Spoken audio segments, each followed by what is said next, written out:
Thank you.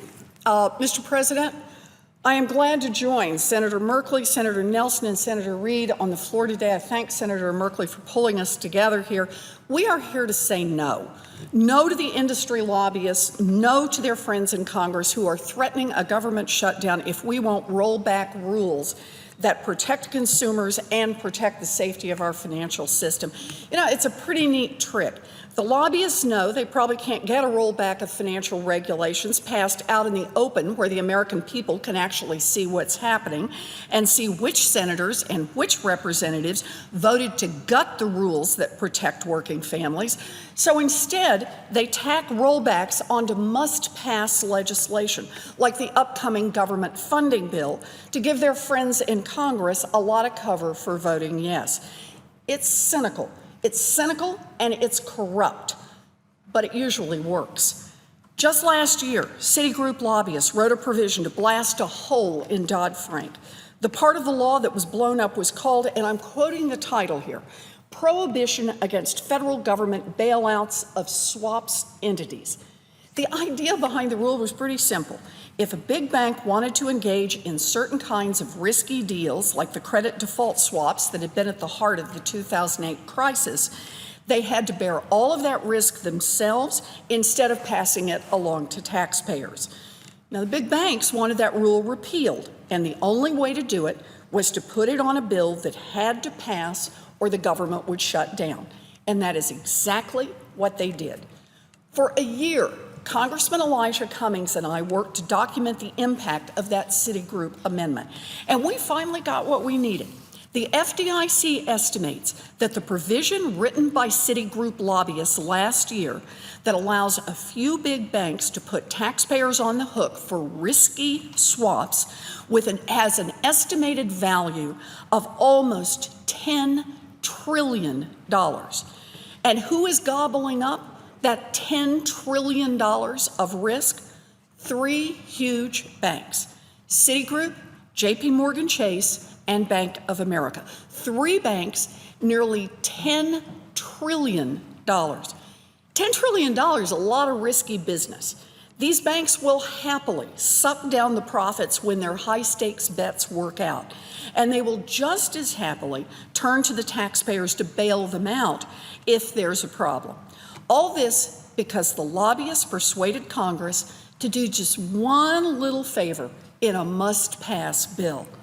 And now, a year after the Citigroup amendment, there are rumors of new giveaways in the upcoming funding bill. Rollbacks that would make it harder for the government to stop the next AIG from taking down the entire economy. Rollbacks that would exempt many of the 40 largest banks in the country from tougher oversight. Rollbacks that would undermine the consumer agency's rules to clean up mortgage and auto lending markets. Rollbacks that would stop the agency from protecting consumers' rights if they're cheated on credit cards or checking accounts. Rollbacks that would allow financial advisors to continue lining their own pockets while robbing retirees of billions of dollars. Why are these rollbacks at the top of Congress's agenda? Are constituents flooding the phone lines, begging their senators to weaken the rules for financial institutions? Are they writing in by the thousands, insisting that their senators make it easier for people to get cheated? Of course not. Survey after survey has shown that hardworking Americans want stronger regulation of Wall Street and more accountability for CEOs who break the law. But like so many things around here, this process isn't about doing what hardworking Americans want. It's about pleasing the rich and powerful who are lined up for special favors. I know some of my Democratic colleagues are frustrated by all of the gridlock in Washington. They say Wall Street accountability is important, but I just want to get something done around here for a change. So let's go along with the Republicans and the special interests. Well, yeah, I want to get something done too. Who doesn't?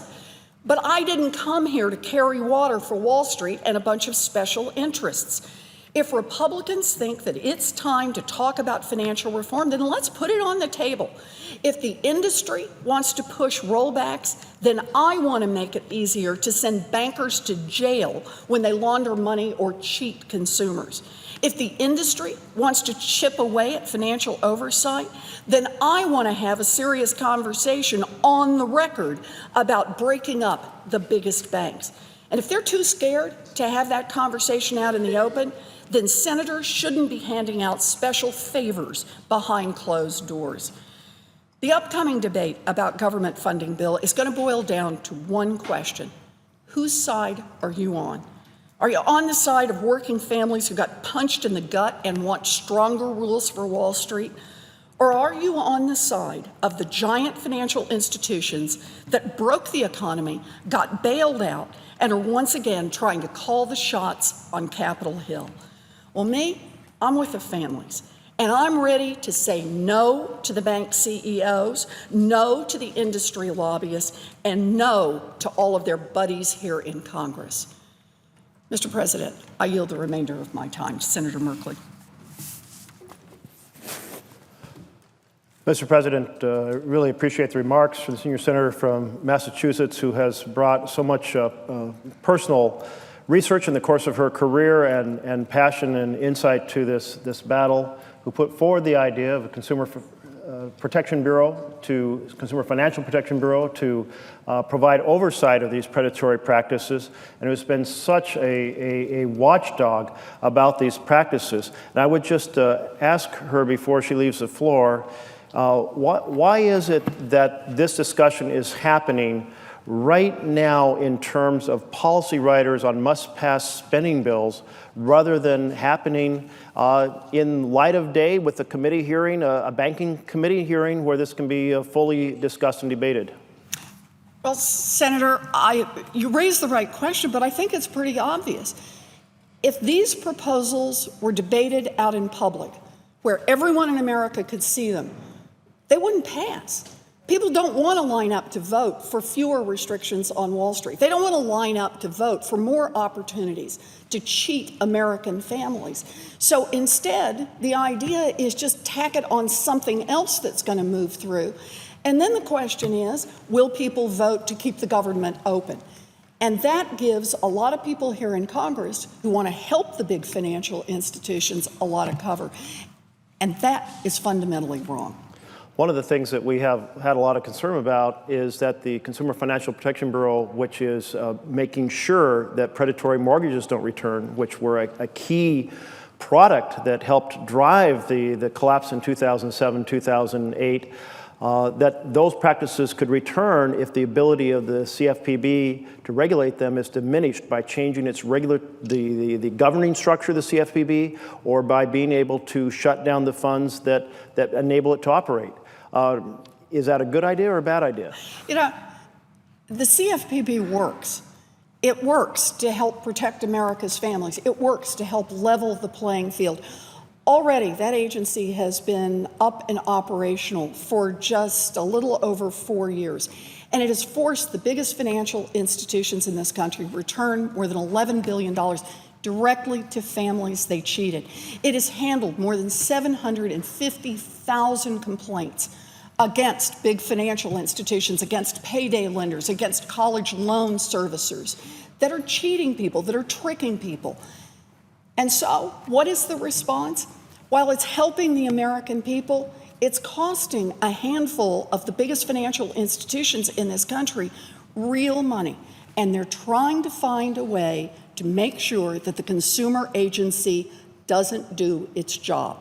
They want to find a way to weaken that agency, to tie that agency down, to keep that agency from leveling the playing field for American families. You know, each time you and I have talked about this, the number increases. I will say something like the CFPB has returned $3 billion, and you will say, oh, Senator, it's now $5 billion. And when I say, well, it's $5 billion, you remind me that it's now $8 billion. And here we are at 12? $11 billion returned. Now, I believe that number really includes real cash returned to individuals, but does not include the vast savings that have come from families that were never cheated in the first place.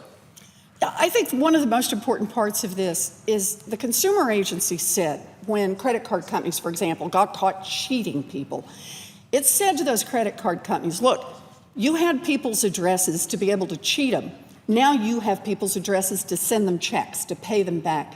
But it's just like you said, it was like a warning shot to everyone else out there cheating consumers. They said, this agency is on the level. This agency is tough. And so I think there are millions of Americans who don't get cheated, who don't get tricked in one scam or another, because we have a real watchdog out there, someone who's on the side of the American family.